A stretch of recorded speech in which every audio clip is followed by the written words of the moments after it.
Japan cracks down on exploitation in $21 billion anime industry. What a title to open up with, Bloomberg. Honestly, after Bloomberg published that article talking about the insider speaking out at Crunchyroll, I was eagerly waiting their next article to really kind of tackle a lot of the issues that we see in the anime industry and kind of give voice to a lot of people that don't normally speak out. Now, I will admit the core premise in which this article is actually built off of is actually faulty. Besides that, there's actually a lot of good information here. A lot of voice actors that are actually speaking out their difficulty in getting money in the industry itself. Of course, the exploitation of a lot of animators and whatnot. All this kind of stuff that I really love diving into. So I thought I would jump into this article, give my thoughts on a lot of the points that it kind of gets into, and just overall, let's just see if there's anything in here that's actually informative. So yeah, like I said before, let's kick it off with the article's title, Japan cracks down on exploitation in $21 billion anime industry. After scathing UN report, the government tries to improve working conditions of animators and voice actors. Yes, that's like I said before. This is kind of where the premise of this article kind of falls apart. As we see here with Richardson, he actually reported on this quite a while back. He says, as noted in my report on February 5th, the impetus of the probe dates back to former Prime Minister Fumio Kishida's direction in April 2024. The UN labor report didn't come out until May. Okay, so their whole starting point for this article is kind of falling apart. It's not the UN report. It was what the Prime Minister did. But that's fine. Whatever. Let's put this little subtitle here to the side. Japan is cracking down on exploitation of the anime industry. Let's get into that. For Yumiko Shibata, being a voice actress was always a dream as much as a career. Bringing popular manga characters to life in animated movies and video games was rewarding, but paid so poorly that she spent her 20s working at nightclubs to make ends meet. This is one of those kind of fallacies that I see a lot in not only just other anime fans, but I think the anime industry as a whole. I remember specifically with Shirobako. For those that watch Shirobako, there was this kind of little chart that they sent out as kind of a cool little info chart for people that they could check out that actually had like this layout of each individual people that work in the anime industry and how much they get paid. And of course, the idea was to kind of spotlight the fact that animators are not getting paid like anything over here.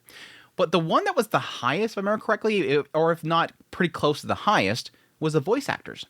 And I immediately, when I seen that chart, I'm like, this is wrong. This is completely wrong. Like, the moment I seen that chart, I'm like, this is like, PA Works made this. This is incorrect. They don't get paid that much. Yes, maybe if they're like a triple S class Seiyu, like one of the biggest voice actors, they can get paid quite a bit for their voicing roles. But normally, no, they don't get paid that much. Voice actors do not get paid that much.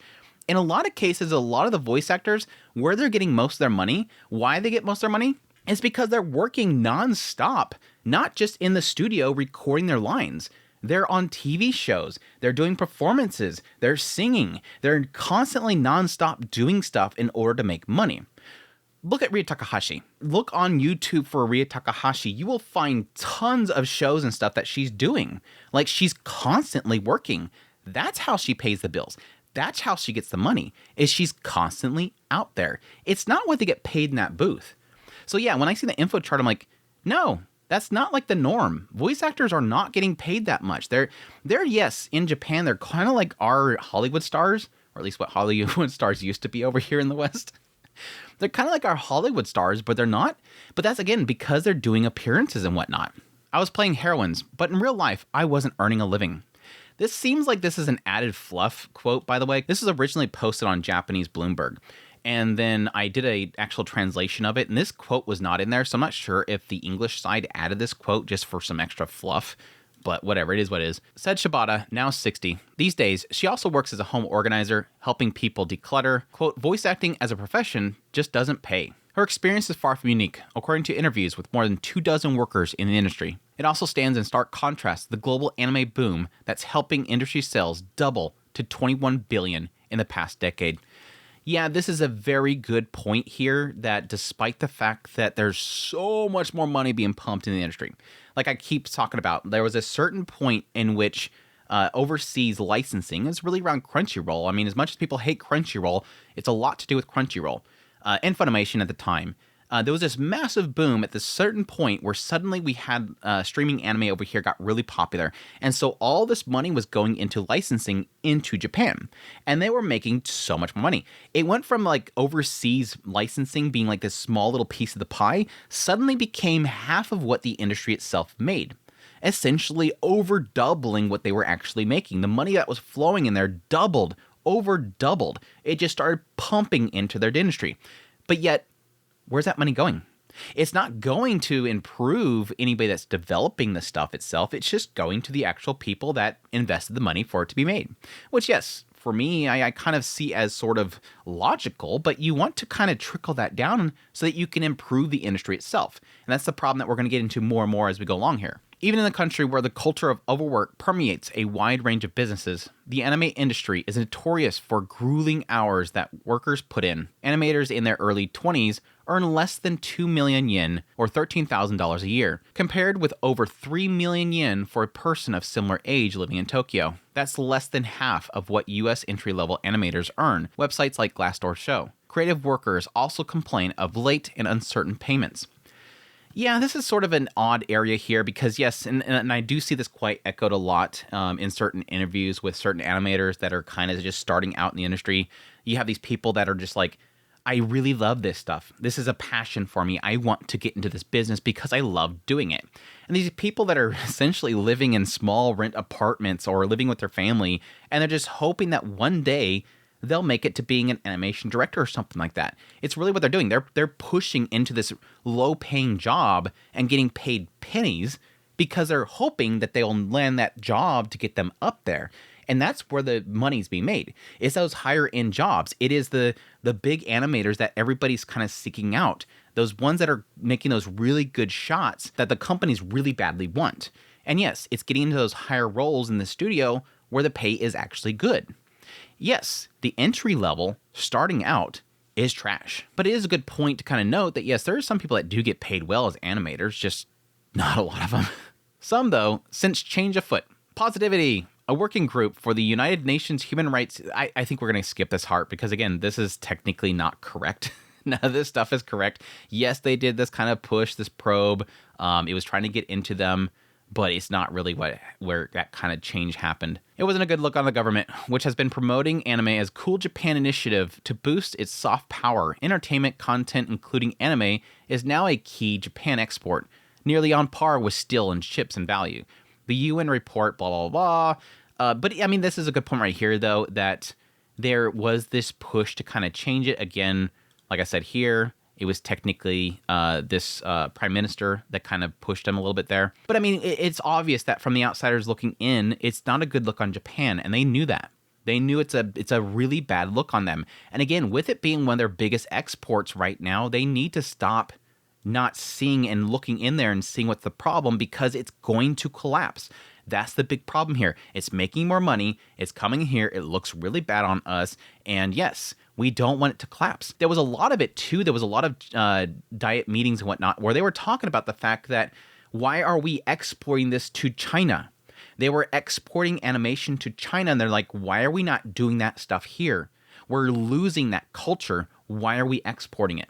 It was a big deal at some point. It might have been probably why that whole thing with the prime minister happened, but I don't recall if those two things were connected. Acknowledging such worries, lawmakers passed a new law that took effect in November to boost protections for freelance workers.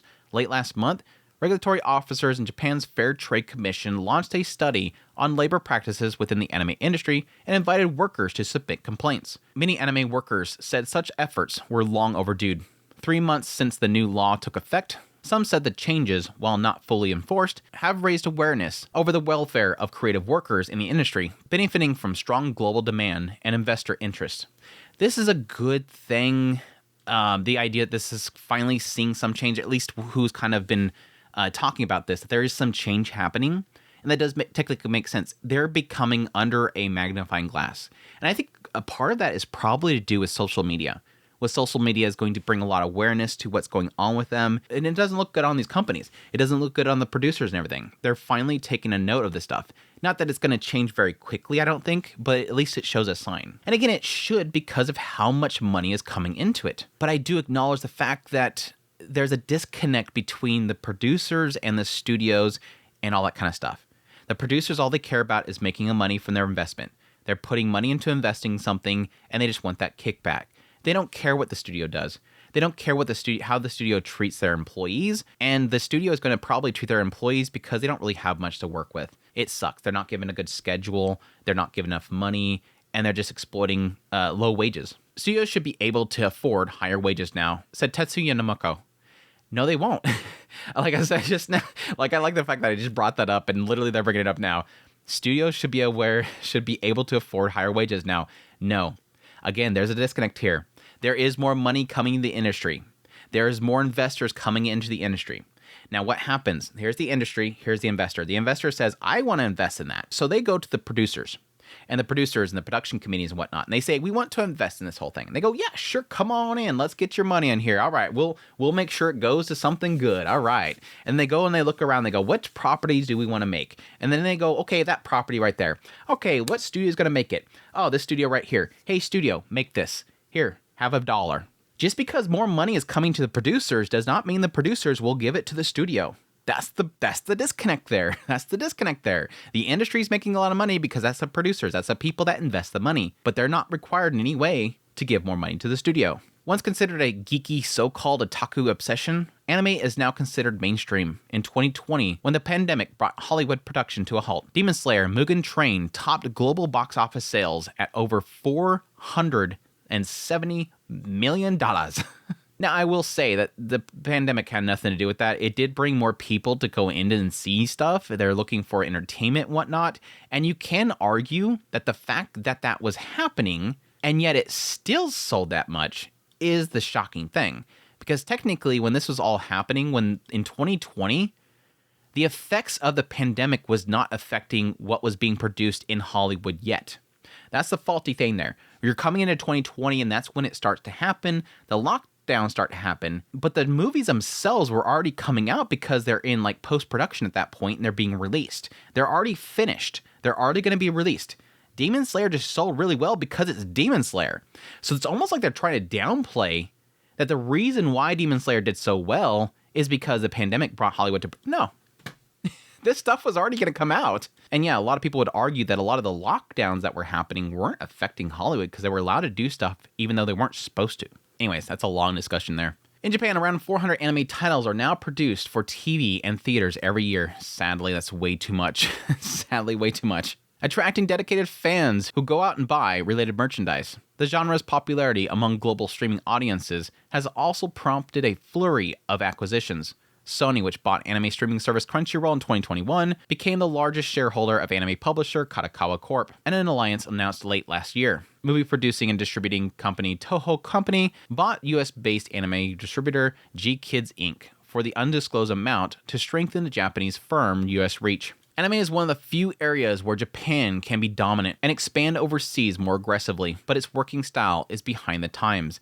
Yeah, I will agree here. Yes, this is a very dominant thing that Japan has, but they can really, really easily lose it. Because all it takes is a country like, yes, China, which has been for a long time been doing outsourced animation from Japan, will eventually start to really step up their game. There's already a lot of clips and a lot of titles that are coming out already from China itself of anime that they're producing themselves. And it's only a matter of time before they finally kind of take that over. It's happening in the gaming industry right now. China is producing a lot of games that people want. And eventually it's going to happen to animation as well. Which, yes, very much so scares me because then it's going to be control of a lot of restrictions that we don't want in the anime industry. Anyways, Macquarie Capital analyst Hiroshi Yamashina added that the industry's low social governance standards might scupper potential deals or turn away investors in the future. No. This is the stupidest argument. In my opinion, this is the stupidest argument. Investors don't care. Investors don't care about how they're treating their animators and whatnot. Now, you can argue that if they invest into something and the working style impacts the production itself, yes. But they don't care as long as it gets done. These investors don't care how they're treating their employees. Yes, technically you can have, groups that will come out and speak out against a company for treating them poorly, and that might reflect badly if the company itself is a very public-facing company. But no, these investors don't care. Corporate governance issues are beginning to be taken more seriously in the entertainment industry, with activist funds increasingly citing them to agitate for boardroom changes, as seen in the recent scandal at broadcaster Fuji TV. Again, this is this is a much more front-facing thing, and it's a much more it's unfortunate, but yes, there is a difference in what people take seriously. With a scandal like this, it's much more shocking than this guy had to work late, or he slept under his desk, or he's being pushed to his limit animating things. It's not the same, I don't think. In my opinion, again, I don't think it's the same. It's not going to affect investors. The anime industry's foundation goes back to Astro Boy in 1963, the television animation about the robot boy with human emotions and special powers. The futuristic series caused a sensation in the country undergoing rapid modernization, and the format of a weekly 30-minute production became the industry standard, as did its use of multiple layers of outsourcing to meet tight deadlines. That later evolved into the current system in which studios work within budgets set by a powerful committee of publishers, toy makers, and businesses which finance the series and share royalties. Production companies outsource work to small anime studios, which in turn hire smaller companies and freelancers. This helps companies work on multiple series at once and mitigate potential losses. As a result, revenue is spread thinly, and it can take months for compensation to filter through to illustrators and voice actors. Yes, this is like one of those kind of positive and negatives in the industry itself. The production committees. People do not like production committees. I, for the longest time, had a stance of hating production companies. Then at some point, I sort of tried to see the neutral ground. I tried to get in there and understand what the production company is technically doing, how it can be a benefit. I know people hate that kind of stuff. People hate when I try to get in that middle ground and stay neutral and try to understand the necessities and the positives of a production committee. I hate that production companies do not give enough money to these studios to actually be able to have enough time and budget to put something together properly.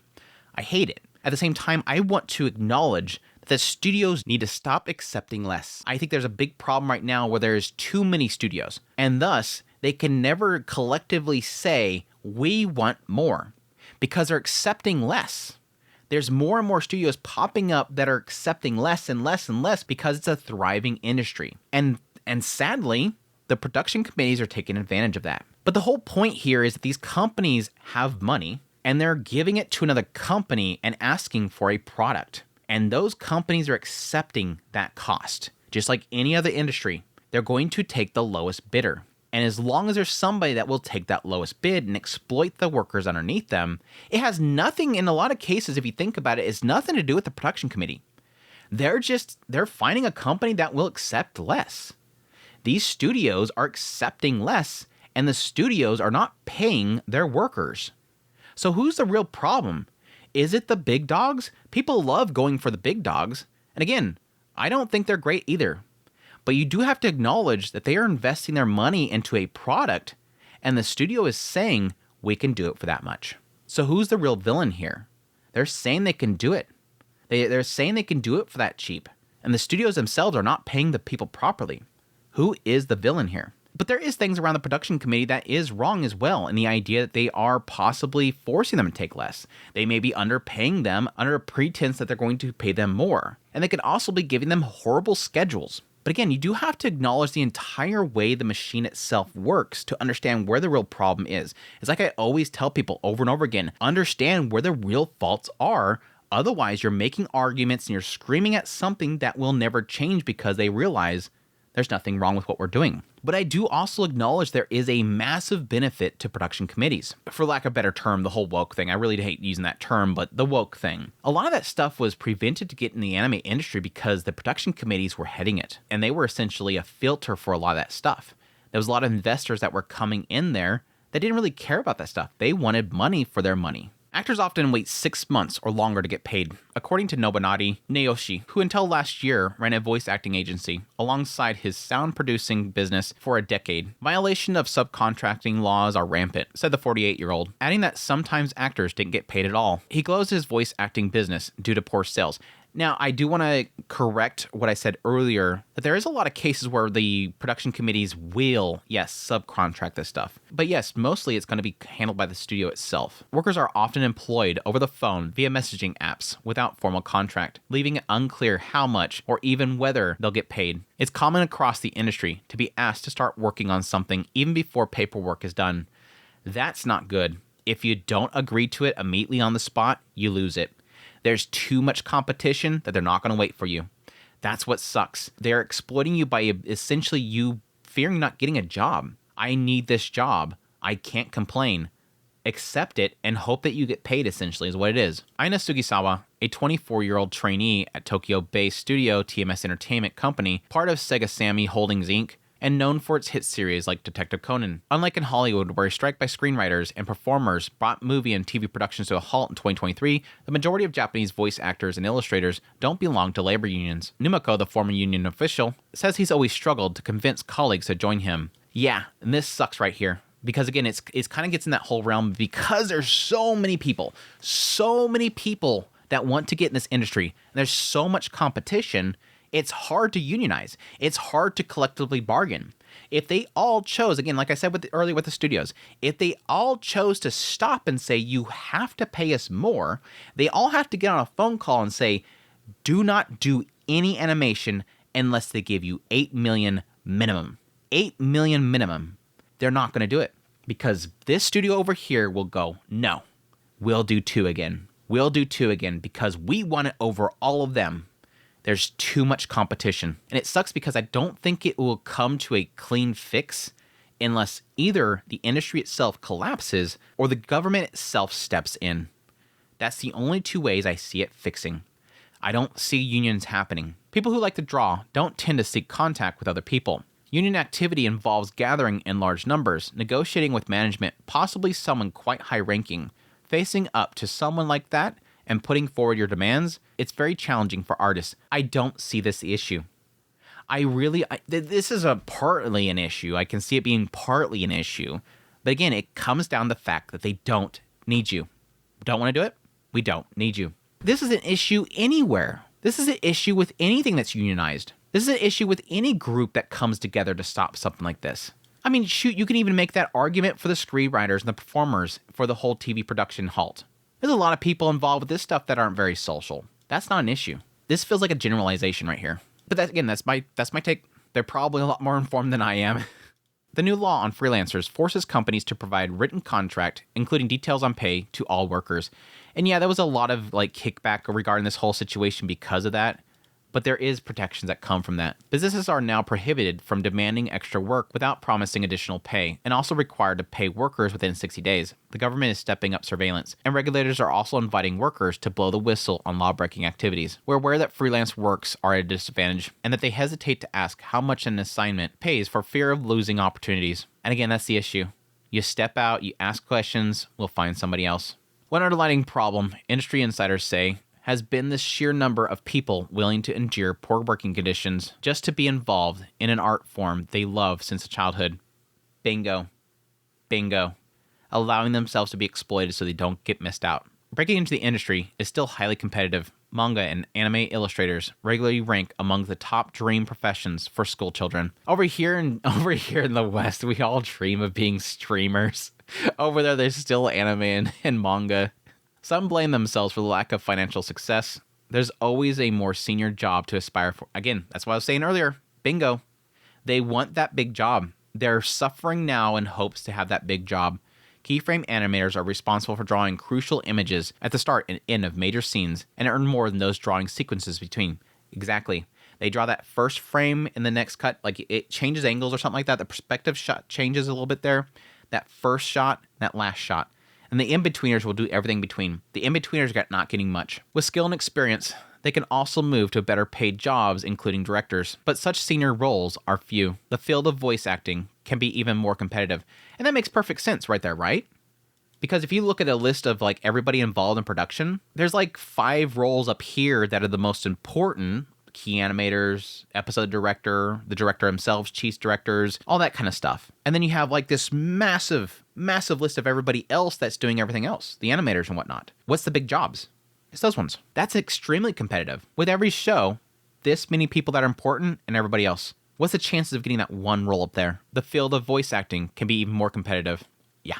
I mean, there's a lot of roles in a lot of shows, but how many are the big ones? How many main characters are there in a show versus anything else? Shrinking demographics and technological innovations, including AI, are also bringing change, as well as an existential challenge. Japan Research Institute expects a labor shortage amongst anime illustrators, estimating their number to decline to roughly 5,600 by 2030, from around 6,200 in 2019. That's actually very significant. I mean, it doesn't seem like much. I mean, that's barely like 1,000 drop, but that's still huge in percentage-wise. Production studios have already been turning to overseas labor. Bingo! Like I said earlier. I was right there. Echoing that, with Toei Animation sending 70% of its animation work to branches in the Philippines, even though crucial processes remain in Japan. That's insane. And with technology, that's going to only increase. But 70%, like I said earlier, that's exactly what I was talking about. It's going overseas. And the government has acknowledged this. Why are you outsourcing this stuff? This is what made us special. We have people here that need jobs. Why is it going overseas? Again, because the money's not there. And again, the only way that I can see it changing, especially this aspect, is that the government steps in and says, stop doing that. Because the companies are going to do it in order to save money. Even if they decide to give more money to the studios, again, the studios, Toei Animation, will choose to send it overseas because then they can bank more of that money. Many fear that AI will replace jobs, particularly on entry level, turning away younger artists. Yep, it's already doing that. Artists are already afraid of this stuff, and they're deciding that now, do I need to change jobs? And I've been saying this over and over again. I think the key place where AI is going to be the earliest case of it actually being involved in production is going to be in-betweens. Because all you have to do is give the AI the starting point and give it the end point, and it will fill in the blanks. That's the easiest job that it can do. So it'll be the earliest thing that AI is going to do. I mean, we have a show coming in spring that literally is a studio doing this. They're already experimenting on this. Some analysts see a silver lining in such trends, however, forecasting a healthier market in which companies pay higher rates for more sophisticated work. Yep. This is what I was saying earlier that they're not really getting into, but they were not talking about earlier, is that they're kind of focused on the lowest paying animators and how horribly they're being treated and how they're not getting paid that much. But there are people that are on higher rates. There are animators that are getting paid a lot. This is a spectrum. There is a spectrum here of people on both sides not getting paid anything and people that are getting all the good jobs. Daisuke Iijima, a researcher at credit research firm Taikoko Databank, said he expects consolidation amongst small studios, helping them gain leverage over production committees and leading to better wages. Maybe, if it's a choice between dying or continuing, maybe, the industry should consolidate to make They should. I thought you said they will. They should. He expects them to, but they should. Those are two different things, dude. The industry should consolidate to make the number at least half of what it is today, to make each of them sustainable. I sort of agree, and this was a fear that I had when we were talking about Kadokawa being bought out by Sony. Real change, though, will require workers to act rather than to expect laws to protect them automatically. It's not going to happen, sadly. Said a lawyer with expertise in freelance work. Freelancers need to recognize that they are business operators and take actions if they think something's wrong. The workers themselves, unfortunately, the freelancers themselves aren't going to step out, because what happens when you step out? Nobody does business with you anymore. It's the idea of getting into the gentleman's club. Like, if the moment that you speak out and you push back, they don't talk to you again. Why would they risk talking to you when they can go to everybody else that just step in line? Some are starting to speak up. Shibata, the voice actor, recently learned that a video game using her voice was reissued a few years ago without paying her royalties. After decades of work under her belt, including key roles in popular series like Saint Seiya, she complained, prompting the publisher to agree to payment. That sucks. I was kind of assuming this was going to go in the direction of them using AI in order to keep her going. But no, they're just legit reusing it without paying royalties to her. Well, that sucks. People have just been clinging to whatever jobs they can get, because if you say anything negative, you're put out to pasture. Bingo. This girl knows. This girl knows exactly what I was saying earlier. This girl knows exactly what's up. The moment you say no, the moment you push back, the moment you ask for $2 more, they'll find somebody else. Everybody's been putting up with it. Again, against what they're saying here, expecting laws, they need to push to have the laws because these companies are going to look for the cheapest work. They're going to look for something else. Unfortunately, I just don't see the businesses doing the change themselves because it's basically them shooting themselves in the foot. Yes, workers can unionize, but I don't think that's even going to work because even if they come together as a collective, even if they push back, there's so many people out there. There's plenty of people that will do it without the unions. It's more of a factor that I think that the business itself, the industry itself is so big that it just can't be changed by anything besides government. I know some people don't like that. Some people believe in unionizing, all that kind of stuff. I just don't see it because of how big it is. How many people out there will accept it and won't unionize? They won't go to that group. They'll go themselves, and the companies will seek them out. There's just too many people, too many moving parts. But anyways, that was a pretty interesting little article here. I agree with quite a bit of it. Besides, like I said, the premise that it was kind of built off of, which is the UN kind of pushing this. Like I said before, it technically was already into effect before that even happened. But it does kind of put a little spotlight onto a lot of the issues that the industry itself is facing. I like that it is at least acknowledging the idea that not all voice actors get paid like people expect that they get paid. Like I said before, a lot of that has to do with the work they do on their own. A lot of the hustle they do on the side, music and performances and stage performance and whatnot, that's where a lot of that money is coming from. But I do agree that it is something that needs to change. The industry itself does need to change. It's getting way too big for its own good. It's stretching itself way too thin. The studios themselves, there's way too many of them. I think in even the Japanese article of this, they were pointing the fact that they've basically doubled how many studios they've gotten out there. I think we're almost reaching 1,000 studios out there. It's too much. It is too much. And again, that's why these studios keep accepting too little, because there's too many studios and there's too many options for these people to go to, these investors. But anyways, thought you guys find this article entertaining and my perspective of a lot of this stuff interesting. So hope you guys enjoy this video. As always, if you did, hit the like button down below, comment. Let me know what you think of this whole situation. What do you think would be the fix for this whole situation? But additionally, if you're new here, subscribe before you leave. Like this content, you want to support channel more, I have links in the script below. Greatly appreciate it. But until next time, you'll take care.